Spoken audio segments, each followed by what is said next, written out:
affordability coming in really almost at an all-time low. I think it's down to close to, I think 1981 or somewhere in there was the worst of all time. When you look at rates, prices, and income, we're pretty much right there.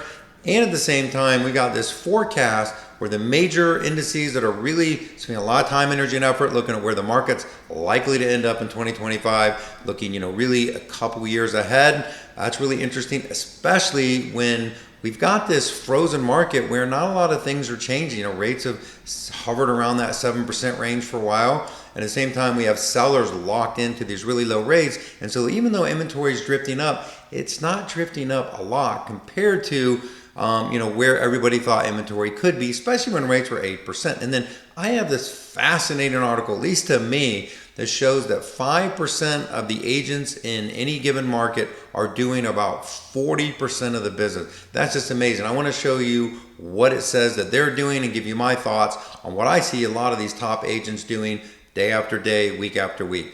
Hey everyone, this is Rayce Robinson, your favorite Florida mortgage broker. And let's start by looking at what's going on as far as the market predictions. No one has a crystal ball, no one knows for sure. But over the years, a lot of these companies have been very accurate on what they thought. And again, with this frozen market, why I say frozen, a lot of sellers or buyers waiting for market correction, rates to fall, to something to change. And really, though rates are starting to drift down, it's not going to be like 3, 4, or 5% again, most likely. And then at the same time, you have sellers locked into really low rates that really just don't want to put their home on the market, even though they need bigger house, bigger place, because they've got such low payments that, again, sellers, buyers, both waiting for the same thing, lower payments. So we'll see what happens. We'll keep tracking affordability as time goes on. But this was a prediction, early prediction models for national home prices in 2025, according to the 8 major research groups. And they break it down here with Goldman Sachs saying over the next, I believe this is to the end of 2025, 4.4%, Wells Fargo 4.3%, Mortgage Bankers Association 3.3%, all the way down to Moody's, who's at 0.3%. All of them predicting the market to have some amount of appreciation. When you do that math, even a 3% appreciation when you buy a home in 5 years, you have close to $100,000 in equity at the median price. And so instead of trying to time the market, really buyers want to take advantage of this softer market where buyers are getting better terms, that they're not getting ridiculously lower prices. It's really equating to more closing costs, more rate buy downs, and some of those things. So it is a market where there's opportunity. If you're waiting, for a crash or those kinds of things, it's just not likely to happen. At the same time, rates really not moving. Just a quick look at rates. Rates stuck at this 7% range. And when you look at 30-year fixed rates, you can just see this 7% is like literally a magnet. Rates just, they go below 7, hit it, then go back up, then hit it. And so really this 7% rate is kind of where the interest rate market just tends to stay. Again, I think once the Fed cuts, maybe in the next month or two, that will start get a little drift down. But a quarter or 0.5% in rate isn't going to make a huge difference, though every time we hit about 6.5%, mortgage applications really go up. So I think that's the first magic number to get a lot more buyers in the market. And I think there's a chance that we will see, or likely to see, that this year. Now, this article I thought was really interesting to me, especially if you're in the industry. Top 1% of real estate agents make up 15% of the home sales. They break this all down by different states. And look at the 2 states that are the most in any state as far as top agents.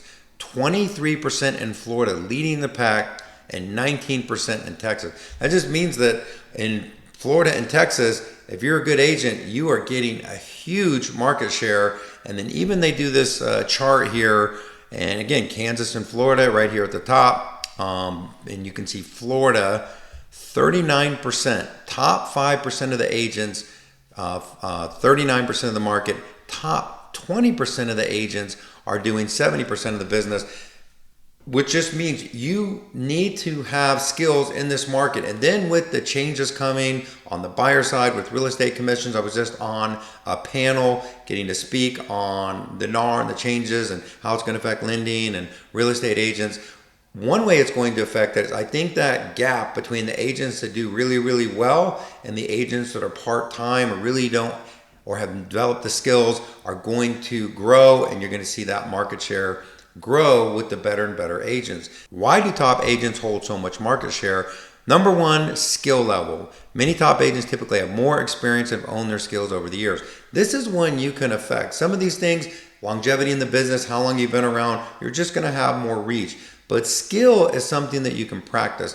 Having a daily success plan. I do this presentation at my office all the time or at other offices, and I go around the room sometime and say, what do you do every day to get business? And a lot of people go, and the truth is, they really don't do something every day to get business. If you can answer that question and you execute every day, that's going to put you in that top 20%. You want to know how you do that? Pain. Prediction? Yes, prediction. Pain.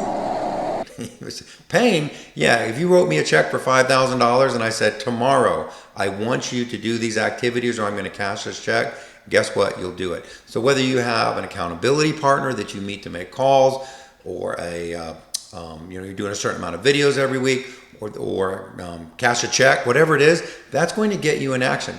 Just doing a bunch of social media, I can tell you, is not going to cut it. It is the icing, not the cake. You have to have, the magic is always in doing things other people don't want to do. There's so much noise in social media. You've got to push yourself further, especially, I believe, with these NAR changes and some of the things that take effect. Number two, market knowledge. Market knowledge is something you can get. How many homes are active? What if somebody says they're waiting? What are the forecasts that I just went over? Having that data, networks.